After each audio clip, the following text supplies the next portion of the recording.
It's all quiet in the underground bunker. Doors closed, locks bolted. But the Great One isn't just resting on his laurels. He's making sure your weekend is even better by giving you his best. This is the best of Mark Levin. From time to time, I have to go out of town. Family calls, other business calls, and you got to do what you got to do. But I'm here, and I want to thank you all. I want to thank the folks that set in on the program, all the affiliates, most of all you, the greatest of great audiences. There's really so much to tackle here, and I want to go deep with you in a moment. But I also want to announce what I've kind of hinted at over the past couple of months. I will, in fact, be launching, they call it a vidcast. It's a podcast with a video next Tuesday. And it's going to be called Liberty's Voice with Mark Levin. That would be me. I want to make it clear to all of you in the radio world and our great affiliates and satellite and so forth. Radio is the mothership. You can do things on radio, with radio, that you can't do on or with anything else. And it is my first love. And my goal is to build up the radio audience with the overlay of the videocast, which will be 3 days a week for about 45 minutes each. So basically, these don't work in parallel, they work in a synchronized way, where I bring new audiences to radio and radio audiences to the videocasts. That is, podcast with a video. What we have found through our own research is there's about a 7% overlap between the radio audience and our current radio podcast, which is basically a truncated form of the radio program in podcast form. 7%. I would like to bring more people in the podcast, videocast world to radio, and more people to the videocast world. So these will be fresh, independent types of programs. And I think it's going to work out beautifully, and I think it'll serve as a model for radio stations, radio companies, and radio hosts, as a matter of fact. There are no big radio hosts who are doing this. Regional hosts, some will have some station, some audience, but this program is a nationally syndicated program in every corner of the country, in fact, all over the world. And so I feel this is a way to breathe additional strength into audience share in radio and vice versa. Again, we'll see how it goes. I think it's going to go beautifully. And there's no better audience than you to do this with. Liberty's Voice with Mark Levin, because that's what we're going to talk a lot about. I want to talk about it right now. There's a lot of things we could talk about, and we will. But I want to start off with this proposition. As I was with my wife on the jet flying back to the homeland. We were in the United States, but you understand what I mean. I got a National Geographic magazine, the most influential figures of ancient history. It is an incredible magazine, this particular series. Absolutely incredible. When you read about these emperors and these empires, the vast majority of which were brutal, and the vast majority of whom were evil. Not all, but most. The wanton killing, and this is how most of these men became famous. But in this entire magazine, which is quite substantial, and goes through all kinds of emperors and kings and leaders and so forth and so on, pharaohs. It was this line that caught my attention. Ready for this? This one line caught my attention. Before emerging first as their rivals and ultimately as their rulers, the process in which ambitious people at the margins of an established society became its masters would be repeated throughout history by great empire builders, from the Romans who conquered Greece and the Mongols who overran China, and in so many instances.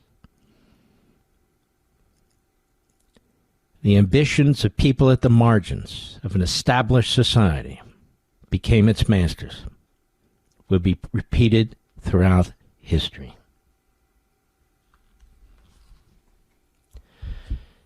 Something is happening to the West, and more to my concern, the United States, that really has never happened before. As I got to thinking about all this,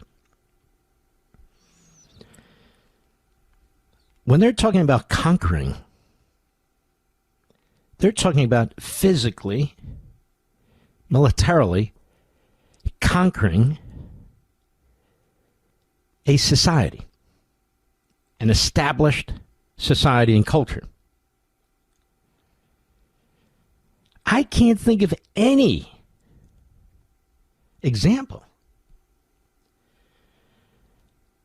of the greatest nation on the face of the earth, or in these cases, the greatest empires on the face of the earth,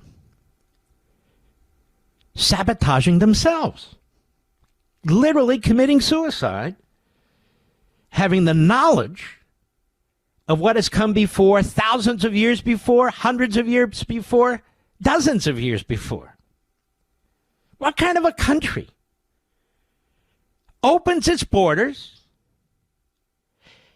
indeed imports people from parts of the world who will not assimilate, who will not contribute, who seek to destroy and seek to conquer? What kind of a country does that to itself? We've talked about the immigration invasion. It's not an invasion, it's a parade. When the borders are wide open, how can you call it an invasion? An invasion assumes a hostile takeover. But it's not hostile. It's celebrated by the people who are doing this to us. Who? The Democrat Party is a political institution. All over Europe, the liberal parties, the labor parties, the left. Secularists in a society. Or religious morons who believe that God wants them to open the doors to anybody who wants to come in. I can't think of a single society, you can go through ancient history up to today, that has survived such a self-sabotage. I can't think of any. Not one. And we won't either.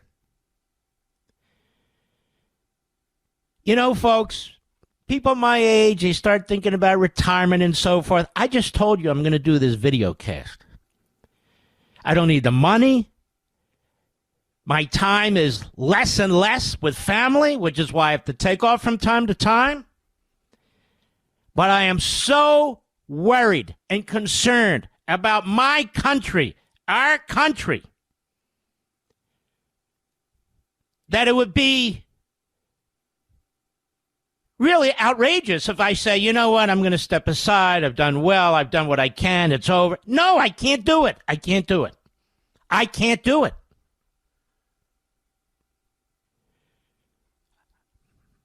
I am telling you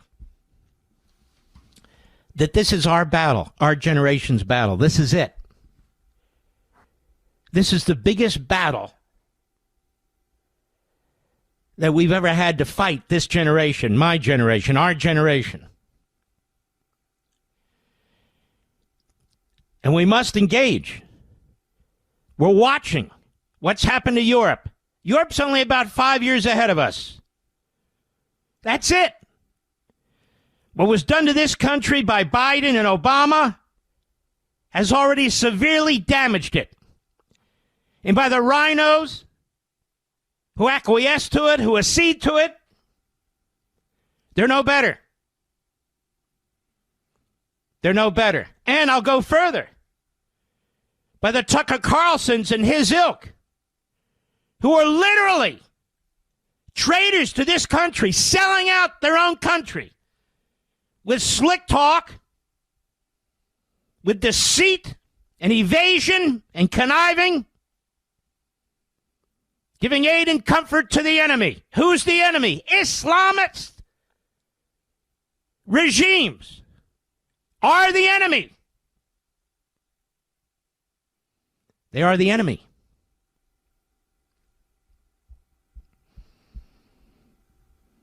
You see, folks, this is an ideology that goes back most prominently to the 7th century or so, but even before that. It's an ideology that does not accept our embrace of the Enlightenment. The Enlightenment that really came about, if I had to pick a period, the 1500s and 1600s. The men who our founders embraced. The John Locke's, the Montesquieu's, and so many others. Talking about individual freedom, God-given rights to each individual. Each individual is a sovereign creature of God's. And that sovereignty, a circle of sovereignty around each human being that must not be penetrated or molested by government or by anybody else. The right to life is the number one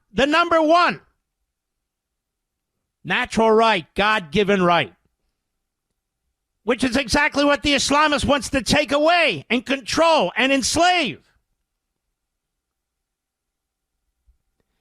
This fusion I've talked about, I've written about for decades between the Judeo-Christian belief system, which far predates Islam, far predates it. Islam about 700 years after Christianity, which is why I laugh in a furious way, if you will, when people say, oh, the Jews are on the land of the Arab Muslims. It's not even possible. It's not even possible. There were no Arab Muslims 4,000 years ago in Judea and Samaria. Oh, the West Bank of Jordan. There was no Jordan kingdom 120 years ago. There were no Palestinians 60 years ago. But that for another day. I want to talk about America. We've opened our country to an ideology that seeks to destroy our country. The entire founding, the principles in the Declaration, the protections in the Constitution and the Bill of Rights, they're being used against us. Mark Levin.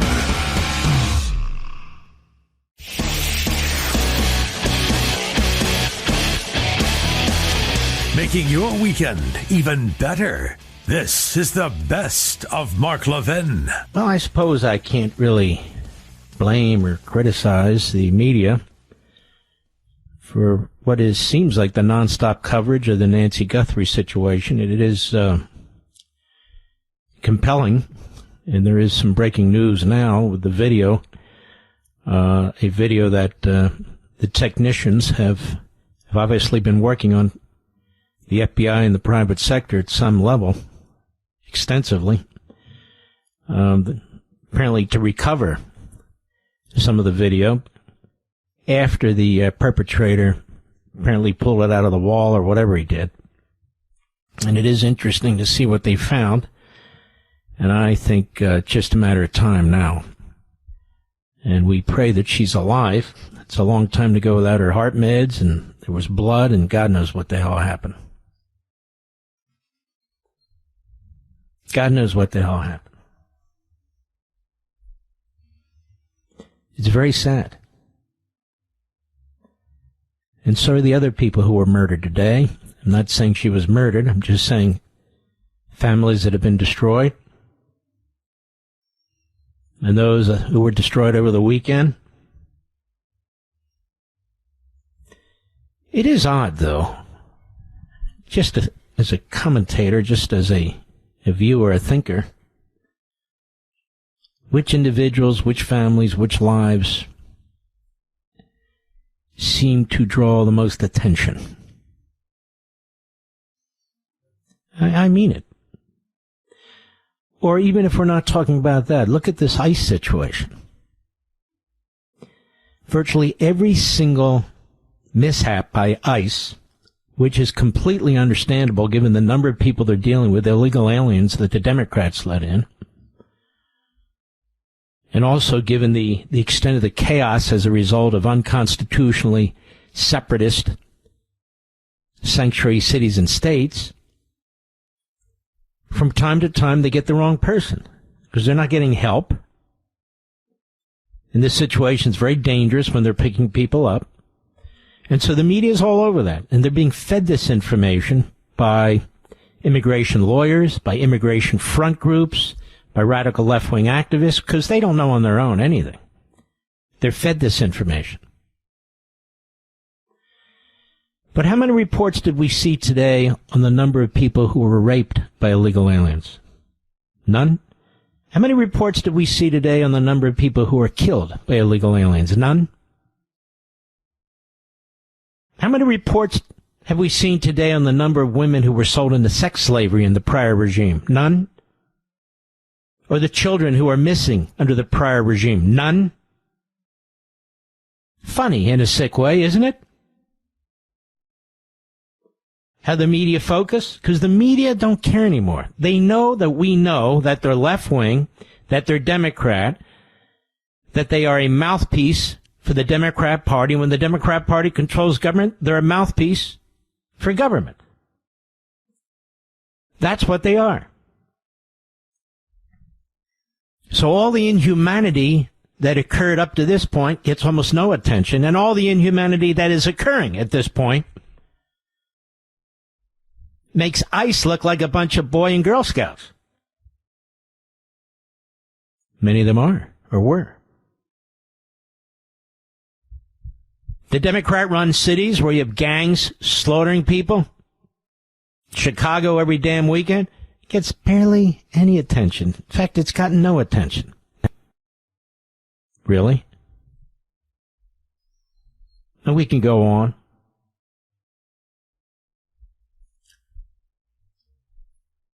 "7 years ago today, my mother passed away. 3 days shy of her 89th birthday. I think about my parents a lot because I wouldn't be who I am without them. They taught me principles. They taught me to be a gentleman. They taught me to confront and take on the bullies. They taught me to love my country, to love my faith. They taught me to be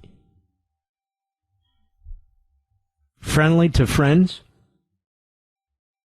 and wary of enemies. They were tremendous patriots. Tremendous patriots. And I often wonder, because my mother passed away about 5 months after my father, what they think about what's going on in this country today. My father passed October 15, 7 years ago, 7.5 now. My mother, 7 years ago from today. The Islamists weren't on the run. We didn't have the river to the sea violent protests taking place. The virulent anti-Semitism was obviously under the radar, but that said, you didn't see it. You didn't feel it most of the time.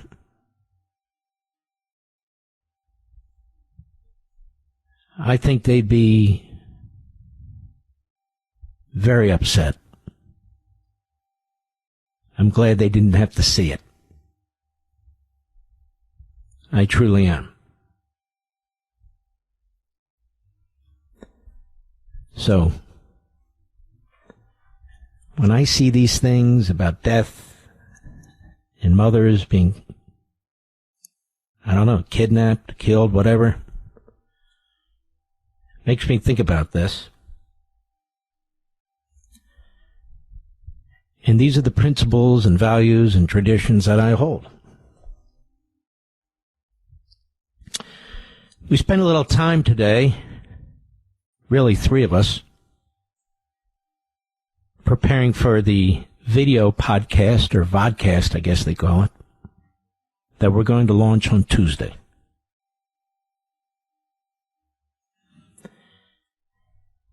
And we taped some of the clips that we'll be releasing soon, and I hope you'll watch it. I hope you'll join us. And one of the points I mentioned, and I want to mention to you, is why would I do this now? I have a fantastic radio program, fantastic TV program. I write my books. Why? Well, part of the reason I discussed last evening, I see an overlap with radio and TV and these video podcasts where one can grow the other. And I believe in that, to get to as many people as I can, because I'm mission-oriented. I'm an activist for our country.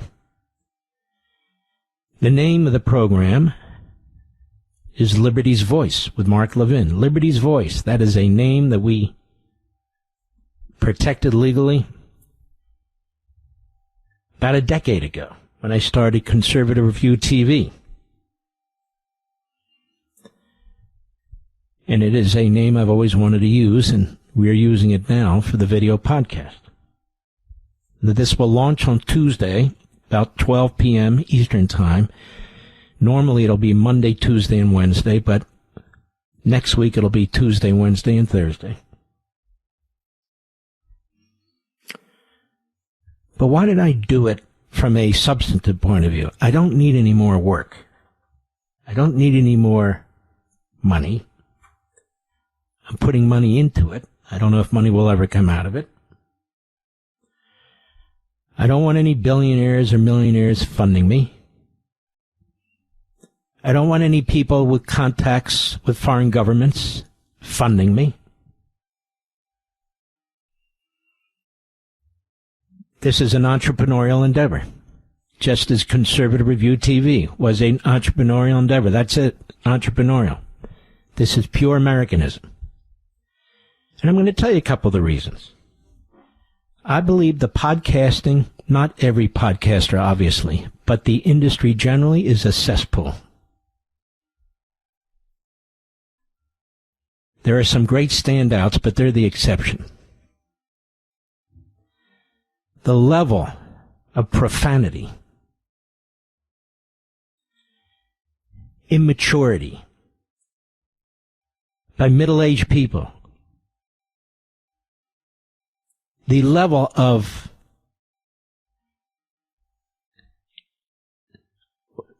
un-Americanism,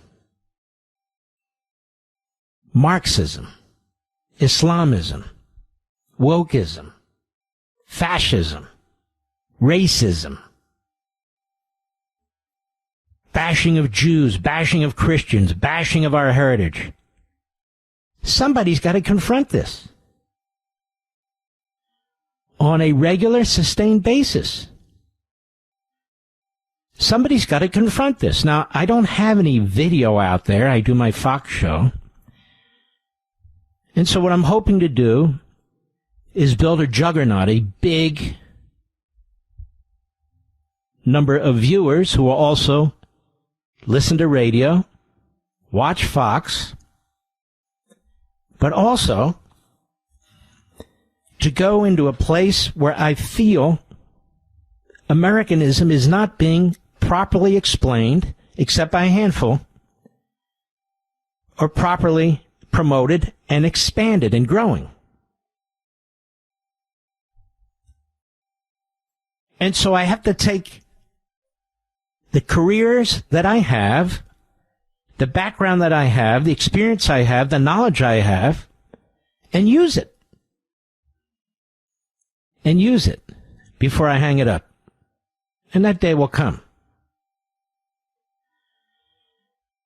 And so I want it to be entertaining and intriguing. I hope the radio show is as well. I hope the TV show is as well. But I can do things in more of a observable way, where many people wonder, well, how does he look when he says that? And how does he do this without the trappings of a network, a TV network or something like that?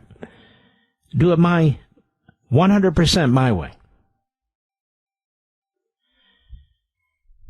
And I want to convey and promote the principles and the values that I was raised with. And I want to take on the guys that think smoking pot during their podcast is really cool. Or the older women who think dropping the F-bomb in every other sentence is an audience grabber. Or the bigots and the racists who pretty much have, not completely, but pretty much have had free reign. And the so-called influences. It's time to advance Americanism, Judeo-Christian values, individual liberty, American sovereignty, constitutionalism, in a way that's never been done before. Mark Levin. You're listening to the best of Mark Levin. They found a glove. The Nancy Guthrie mystery. And that's all that I know that's new. Do you know something else, Mr. Producer? That's it. And yet, wall to wall. I understand. And we have a heart and compassion, too. Wall to wall. But so far, not much that we're aware of, despite all the coverage, all the experts, all the former this and ex that, and all the rest of it. As soon as we know something real and tangible, I will assuredly pass it on to you. We would like this resolved, and resolved where she's alive. But I don't know what to think anymore, quite frankly, so why speculate? So I won't. But I won't speculate about this either, I'll tell you the truth. We talk about a lot of things in this country. The politicians, the ruling class elitists are among the most incompetent that we've ever had in this country. The most incompetent that we've ever had. And I'm looking at this New York Times headline, and for once they got it right. Federal debt to hit record levels, budget office warns.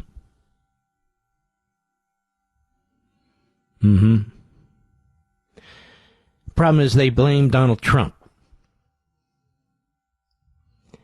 Ladies and gentlemen, this precedes Donald Trump in a big, big way. We've created a massive welfare state. We've got Democrats that even open our welfare to illegal aliens. They don't monitor it.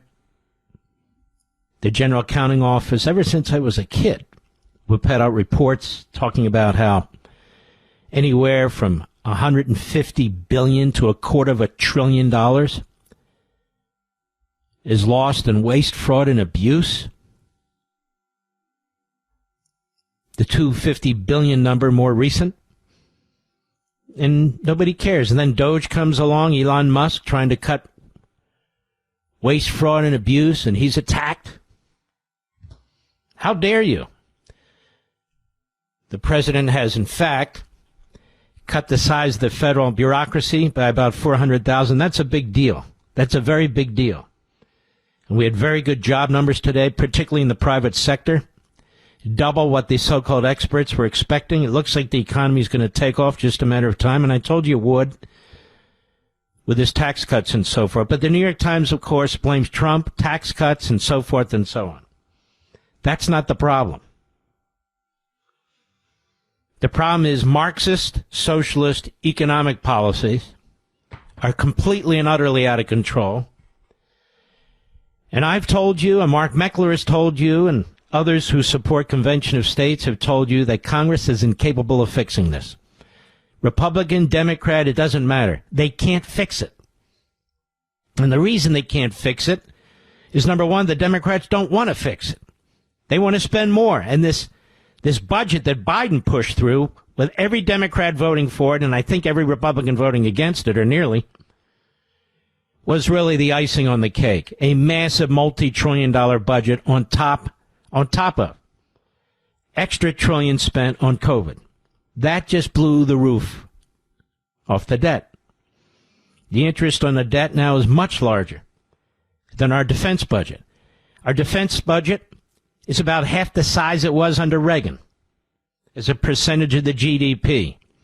And you can see, as we try to position our military resources near and around Iran, the consequences. It shouldn't take 6 weeks to position our resources if we had a fully, supported military. Under Reagan, we had over 600 ships in our Navy. Today we have about 270. We don't have enough pilots to fly our jets. The president's doing everything he can to fix that. He's talked about the need for another $500 billion, and he's 100% right. The problem is, so much of our money has been squandered, redistributed, spent on everything our government is not supposed to be spending it on, not in a free economy. There's nothing there. Now, why would I start off a radio show with something as boring as the budget? Because it won't be boring if the damn thing collapses. It won't be boring if your dollar's worth nothing. It won't be boring if we have complete societal dislocation and riots, violent riots, because people can't afford to pay for food and energy or anything else that they've become used to. And that's what happens. That's what happens. When you have a massive depression, papers printed, so you have a depression with inflation, stagflation. You got plenty of paper money, you got nothing to buy. This, by the way, is the situation in Iran right now while we negotiate, more negotiate and more negotiate.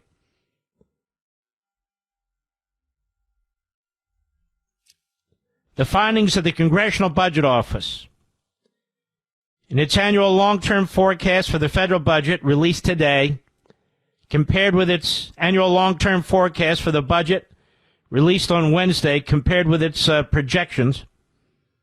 Before Mr. Trump took office, the federal government is now expected to run a $23.1 trillion shortfall over the next 9 years.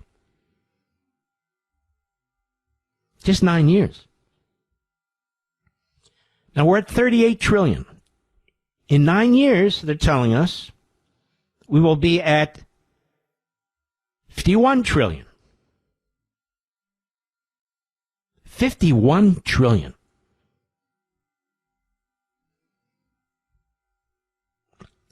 They said by 2036, the debt will be about 120% of the gross domestic product. That is 120% of all goods and services produced. And that would surpass levels reached in the aftermath of World War II. And would put the most powerful and the biggest economy at risk of destabilizing debt crisis. This is when you'll see banks closed, you'll see seizures of money, and on and on and on. This is no joke. This is one of the main reasons I'm a conservative. Because the numbers don't add up. They never do. Marxist policies and socialist economic policies are destructive. And that's why they keep pushing them. They want to take more and more of your money away and empower the central government. And when our financial system collapses, this can't continue. You won't recognize your country. Look at what happened with COVID over a few, 12 months? Look at the civil liberties lost. Look at the dates of the states. This time it will be the states and the federal government. There's going to be panic. There won't be a supply chain. Basic necessities won't exist. It's happening again in Iran right now, where they have 43% inflation. People who are in charge of producing electricity and gasoline and oil, they're not going to keep doing it because they're not going to be paid.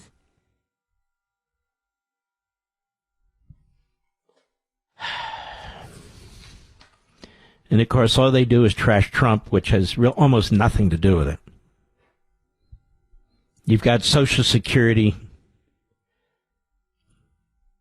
that is going to go bust in about 10 years. Why? Because our vaulted ruling class elitists took all the money out of it to spend it on general programs and then put IOUs, paper IOUs, back into the trust fund. And any time I mention this, I come under attack. This is a fact. This is a fact.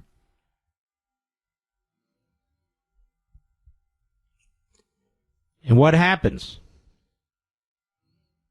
The government seizes property. It seizes your money. It seizes bank accounts.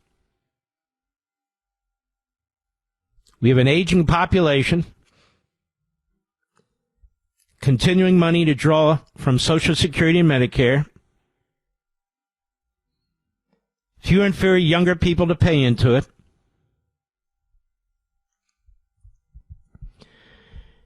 We are estimated to have 5.3 million fewer people in 2035 than we have now. Than expected, I should say. Of course, that means, I guess, they're going to ship more illegal aliens into the country. The problem is they're a drag on the economy, a big drag.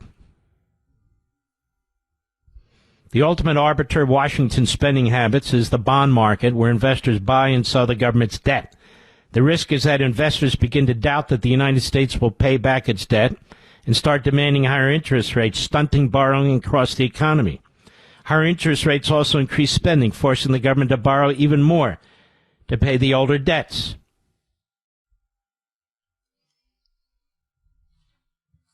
We're in a hell of a quagmire here. I'm just being honest with you. That's why I talk about diversification over and over again, and that's why I do it myself. I'm very worried about this. New York Times isn't the only publication to talk about this. The Congressional Budget Office put out this information today.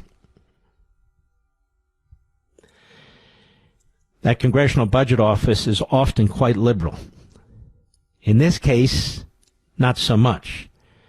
The Democrats in the news media are the ones spinning it Trump, Trump, Trump, Trump, Trump. But the fact of the matter is, Obama spending, Obamacare, Biden spending, massive, massive debt.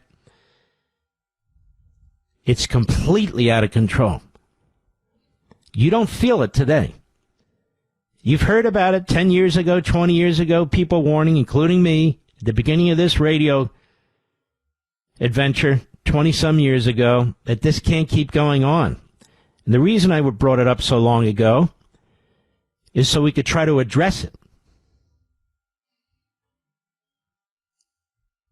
But every damn time there's a budget, the Democrats talk about there's not enough spending and the tax cuts for the rich and on and on and on. They are Marxists, economic socialists. That's what they are. And we have a lot of Republicans who do not have the courage to stand up to this. I would encourage you to check out Convention of States now more than ever. Just Google Convention of States. I mean, if we have any hope, and it may still be too late financially, that's it. That's it. On most media, you haven't heard about this today. Most media isn't even talking about this, are they, Mr. Producer? Not one bit. The shiny objects and all the rest of it. Not one bit. But it is real. I'm telling you, this is real. And just because it hasn't happened during your lifetime, that's irrelevant. We have a massive country, a massive economy. It takes time to destroy it. But the trajectory is clear. It could not be clearer. We're in big damn trouble. And listen to the Democrats. What do they do most of the time? Defend the illegal aliens. Trash our economic system. Spend like drunken Marxists. Mark Levin.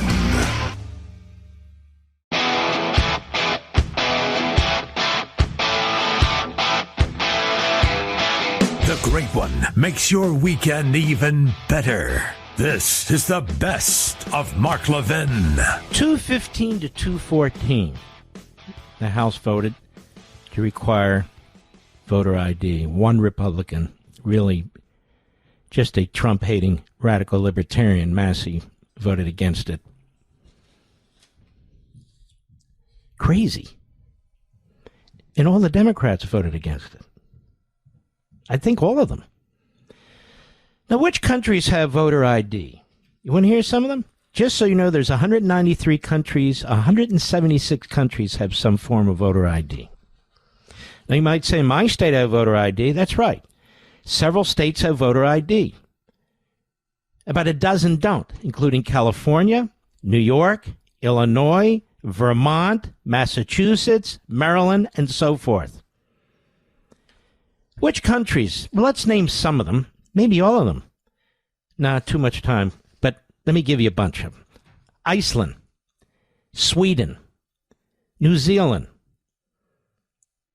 Denmark, Canada, Ireland, Switzerland, Finland, Luxembourg, the Netherlands, Germany, Austria, Malta, the UK, Spain, Uruguay, Japan, Italy, France, South Korea, Costa Rica, Botswana, Portugal, Estonia, Israel, the Czech Republic, India, Taiwan, Chile, Belgium, Cyprus, Slovenia. I'm not even going to read all of them to you. Lithuania, South Africa. Isn't that a majority black country, Mr. Producer? Jamaica, same there. Latvia, Slovakia, Greece, Panama, Bulgaria, Indonesia, the largest Muslim country, Argentina, Poland, Brazil, Ghana, Croatia, Hungary, Colombia, Peru, El Salvador, Romania, Serbia, Singapore, also one of the largest Muslim countries. Notice they're not Islamist countries. Notice they don't promote terrorism. That's right. That's why they're never touted. They're never praised. They're never embraced. And they should be. Georgia, Honduras, Ecuador, Bangladesh, Ukraine, Bolivia, Turkey, Kenya, Thailand, Lebanon, Nicaragua, Venezuela, Pakistan, Iraq, and Haiti, which I believe is a majority black country. And the list goes on. They all have some form of voter ID requirements. Wow. Wow. Obviously, they're all racist bastards. Obviously, they're all trying to keep black people from voting and other minorities from voting.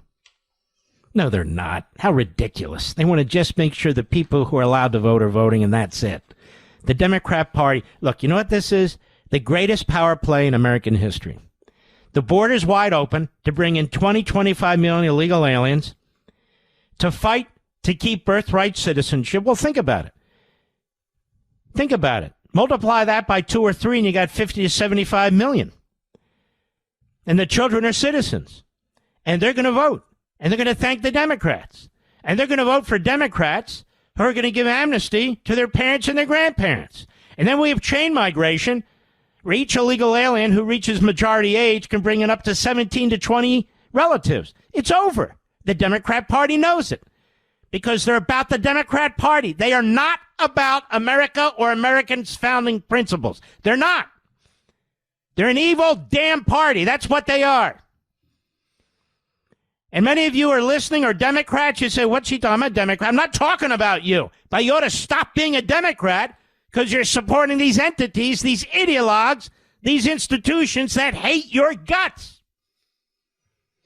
Just because they throw a benefit your way here and there, just because they talk the talk of a Marxist, equity, equality, affordability, social justice. Oh, yes. And what about this racist ICE, Immigration and Customs Enforcement? What about these white racist men who run ICE and are, excuse me, ICE employees who are minorities make up 45% of ICE. And most of those minorities are Latino. What? Oh, yes, yes. Most of the executives at ICE, 43% are minorities. Most of them are Latino.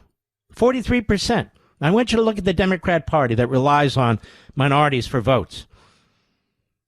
They rely on them. How many black senators do they have?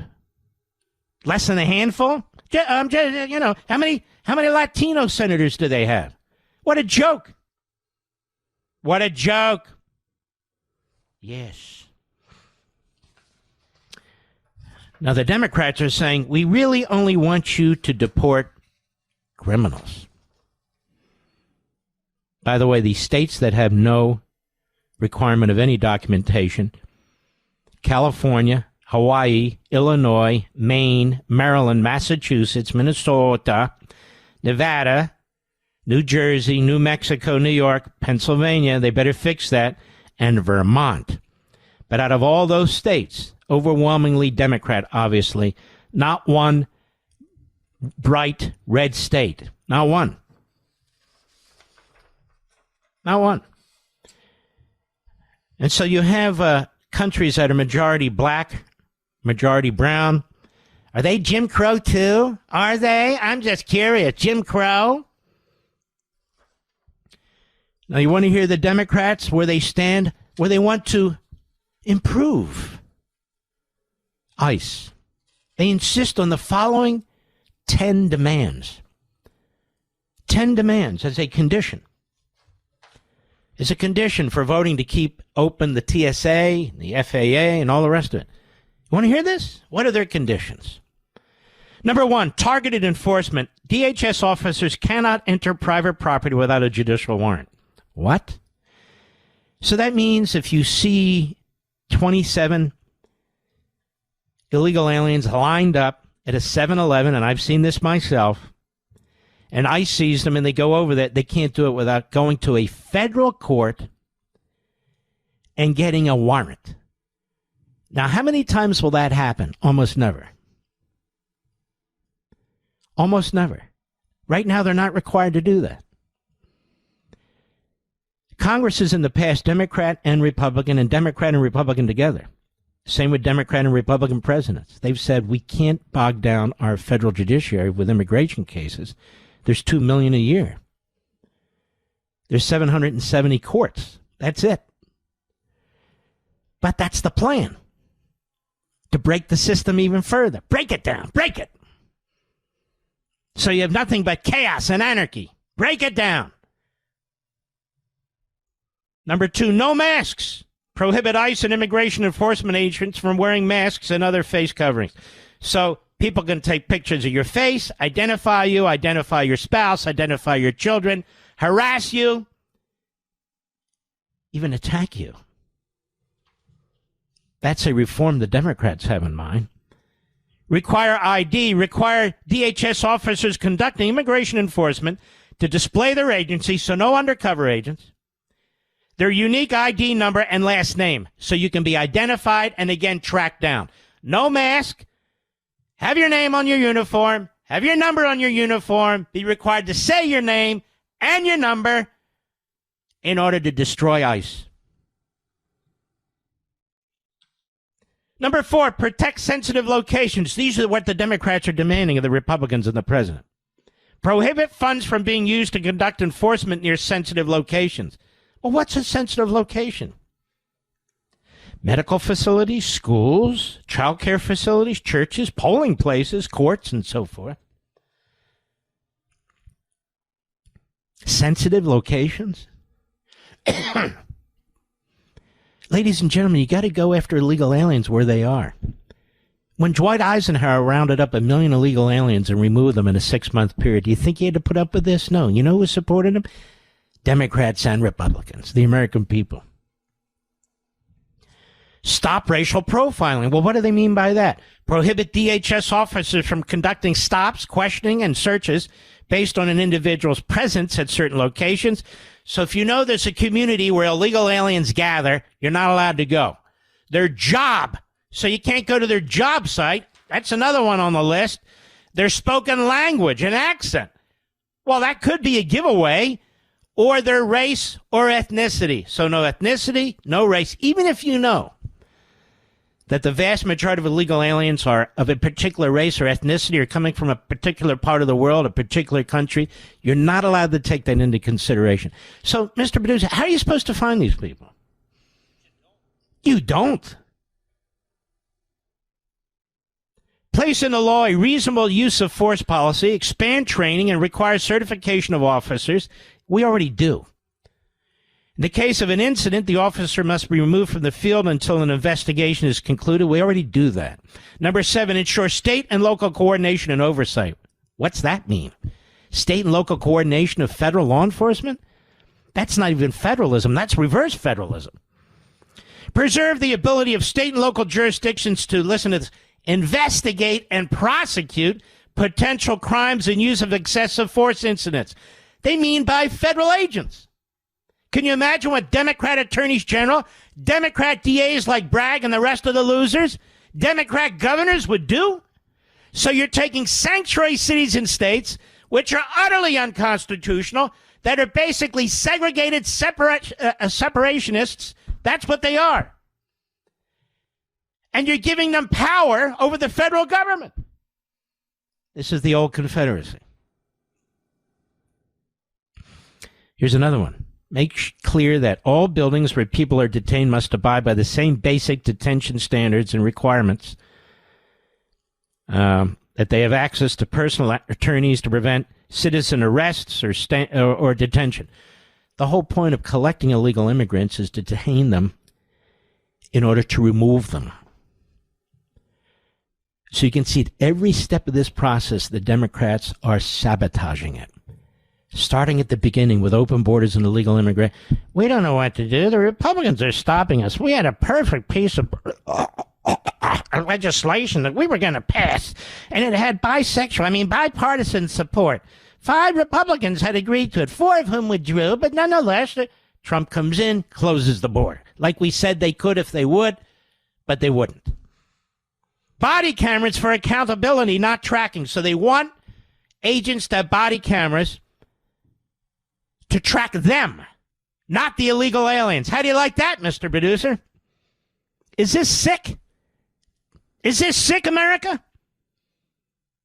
And no paramilitary police. And by that, they mean, you have these SWAT teams and these various vehicles. Now, you can use those against you and me, Mr. and Mrs. America, U.S. citizen.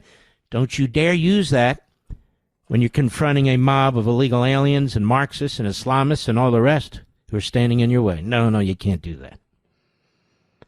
These are the reforms. Notice they always use the word reform when they're sabotaging and destroying. And they're saying these are our 10 conditions. These are our 10 conditions. Oh, and by the way, Hakeem Jeffrey said, Chuck Schumer said, I thought we were just going after the violent guys and gals, not all the illegal aliens, and deporting them. Is that what the law says? No, that's not what the law says. Common grounds for deportation. Immigration violations, unlawful presence or entry into the country. That's a big one right there. Visa violations, overstaying your visa, violating the terms of a visa, or working without authorization. Fraud, even marriage fraud. Hello, Omar. To obtain a green card, providing false documents, lying to government officials. False claims to citizenship, falsely representing yourself as a citizen to gain benefits or vote. You're out of here. Criminal convictions, aggravated felonies, crimes of moral turpitude, domestic violence, firearms, drugs, money laundering, human trafficking, failure to register as a sex offender, security and public order risks, national security threats, espionage, sabotage, treason, terrorist activities. I can go on and on. There's a long list. Scores and scores of legal reasons to deport people, apart from them having to be mass murderers, including coming into the country illegally. You know what the Democrats said? Ignore all that. Only violent criminals. Only violent criminals can be deported. And what else did he say, Hakeem? The rest should be on a pathway to citizenship. Well, of course. 83% of Americans support voter ID. 16% oppose it, and they have strong representation in the Democrat Party. 71% of Democrats support voter ID. 95% of Republicans support voter ID. I hope this helps clear things up. If you're a radical kook lunatic, it won't matter. But here we are. Mark Levin.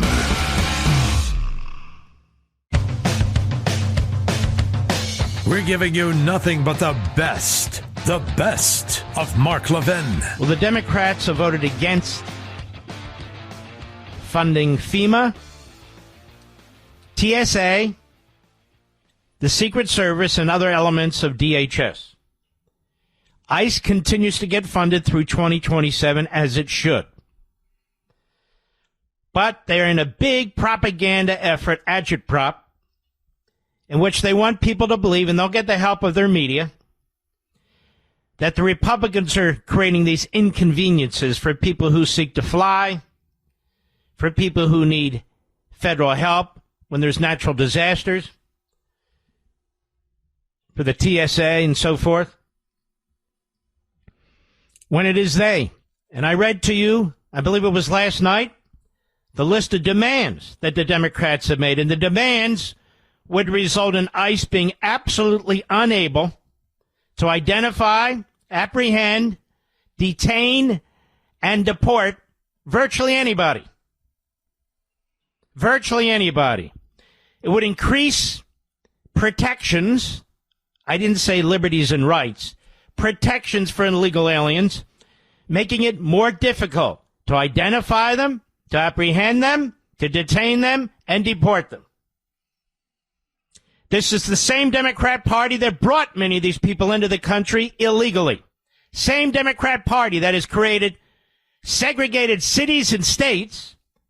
They called them sanctuary cities and states, where they have declared utter lawlessness, and they treat illegal aliens like first-class citizens. This is why they oppose the SAVE Act. One Democrat in the House voted for the SAVE Act. That is the act that requires identification if you're going to vote. And that was Henry Cellular of Texas. But he was neutralized, his vote was, by Massey of Kentucky, a nut job. I wouldn't even call him a libertarian at this point. He's just a nut job. I passed the House last evening, as you know, 215 to 214. It will be brought up at some point in the Senate. They have certain rules, and it needs to. I suspect the Democrats might filibuster it, Because keep in mind what I've been saying. This is the greatest power grab in American political history. Letting in 25 million illegal aliens, trying to prevent them from being deported, backdoor amnesty, if not front door amnesty. Hakeem Jeffrey said yesterday that other than the most violent, there should be a pathway to citizenship. That was always the plan. Then they have children, birthright citizenship, and then they have chain migration, and then it's over. It's over. The Democrats, one-party rule, they can't lose. In the meantime, they're creating more congressional seats for themselves. In the meantime, they're creating more electoral college votes for themselves. Remember, they count people, which they shouldn't, but that's what they do, rather than citizens. And then you have in individual states, individual governors like Spanberger, a liar, a fraud, and a phony, who claimed to be a moderate. She was never a moderate. They're destroying the voting system in Virginia, and they're destroying representative government. She just signed a bill that would give the Democrats 9 seats and the Republicans 1. Now, keep in mind, Virginia is not that Democrat, even though it's become Democrat, to have a 9-1 number. Actually, I think it's 10 to 1. 10 to 1. So 7% of the seats, 1, would go to the Republicans, 47% of whom voted for Donald Trump. And we just had a Republican governor, lieutenant governor, and attorney general. So they are totalitarians. They act like totalitarians. That is what they do. And they want to do nationally what they've done in California and New York and Illinois and now in Virginia and other states.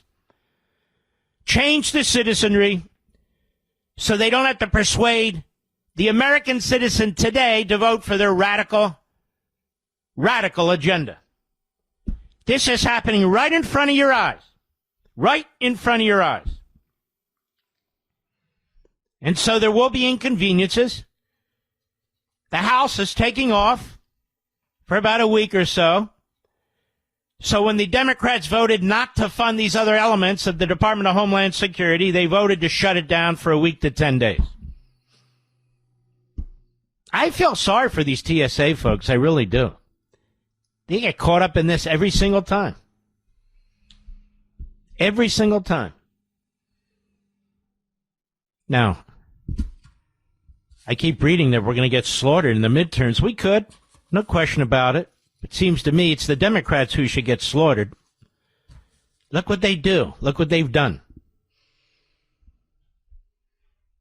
Keith Ellison used to be a big radical leftist, still is, but he used to be a follower of Farrakhan. He called himself at one time, you may recall, Keith X. I call him Keith A-hole. That's a whole other story. He's a radical leftist Islamist. That's what he is. And he ran cover for the Somali community in Minnesota. Ran cover for them as they were ripping off the taxpayers in Minnesota and the United States. And Ellison was testifying today at a hearing in the Senate. I'm going to play you just a few clips of this. We have Bernie Moreno, the new senator from Ohio. He's terrific, absolutely terrific. Cut 4, go. What have you actually done differently to help fight anti-Semitism in Minnesota? I speak against anti-Semitism. I condemn it as repugnant and wrong. Let's pause there. You speak against anti-Semitism. Will you condemn Louis Farrakhan's comments saying that Judaism is a dirty religion? You know, sir, I thought I was coming here to talk about immigration policy. That was a layup question, by the way. No. I thought I was talking about immigration policy. I didn't know that we were going to be talking about all these matters. See, he does want to criticize Farrakhan, does he? That's the bottom line. He's right. Senator Moreno is right. It's a layup question. Layup question. Yes, I condemn Louis Farrakhan for calling Judaism a dirty religion. He couldn't say it. He wouldn't say it. Folks, the Democrat Party is filled with these cancerous politicians, these Islamists and these Marxists. It is a hate-filled, evil party. If you're a Democrat, get the hell out of there as fast as you can. Go ahead. to just sort of, I mean, we already had one thing where we didn't mention immigration policy at all. I'm fine with you asking about questions around asylum and things like that. That makes a lot of sense to me. But now we're going off in all kind of different directions. I think there should be some scope to this hearing. And so thank you for your interest. And we both share a need to condemn anti-Semitism. A few of my colleagues have gone over time, Mr. Chairman. So I find it disgusting that we would have a witness who's the Attorney General of the state that will not condemn the fact that somebody said that Judaism is a dirty religion. The fact that we have a witness of that low caliber here before the United States Congress is an insult to this institution. Beautiful. Exactly. Exactly. And now we know in significant detail that the Democratic Socialists of America, AOC's party and the rest of those stooges and Bernie Sanders and so forth, is an influence operation by Communist China, Communist Cuba, and was Communist Venezuela with Maduro. Now we know it for sure, 100%. And on Life, Liberty, and Levin on Saturday, if they run it, I get into this in great detail. And we have the chairman of the House Ways and Means Committee who held a hearing on Wednesday on this, Jason Smith, good man, among others. Here's Keith Ellison. He compares ICE enforcement to the Boston Massacre. See, these leftists are either ignoramuses or they're just propagandists, or they're both in the case of Keith Ellison. Cut 5, go. It felt like our state was targeted, blanketed with paramilitaries everywhere who were approaching citizens, non-citizens, whoever. It felt like we were being occupied by the federal government. And I started returning, Senator, to reading about how the Boston Massacre, how did those Bostonians feel when a faraway government in England had imperial troops marching all over their city? Whoa. How stupid is this guy? How stupid. Immigration in our country is a matter that is controlled by the federal government under the federal Constitution. The federal Constitution was adopted by the states. And any state that came into the nation newly, territory that came into the nation newly, had to embrace the Constitution of the United States. That's what the Constitution compels. I have no idea what this moron is talking about. He's trying to make a case that this is the Boston Tea Party. The Boston Tea Party was about a lack of representation. We're talking about massive fraud and illegal conduct by illegal aliens. Massive fraud and illegal conduct by illegal aliens. The Boston Tea Party, those are our tax dollars, yours and mine, that are being squandered. We're the ones that ought to have a Tea Party. We are the Tea Party. Ron Johnson, cut 6, go. Now, we can investigate, but I can't imagine being a law enforcement official where I know my colleagues have been shot at, their vehicles rammed, that there are trained activists deployed. And by the way, we know at least one of those activists had a semi-automatic pistol with extra clips. So now you're an ICE officer. You're doing enforcement action. You've got a team behind you trying to protect you. You've got all these trained activists behind you. Is it any wonder they're at hair trigger alert? A tragedy was going to happen, and you encouraged it. And you ought to feel damn guilty about it. Thank you, Mr. Chairman. Yeah, sit there and smirk. Smirk. It's sick. It is despicable. Are you asking me for comment, Senator? Because everything you said was untrue. It was a nice theatrical performance, but it was all lies. No, they're not lies, you clown. They're not lies at all.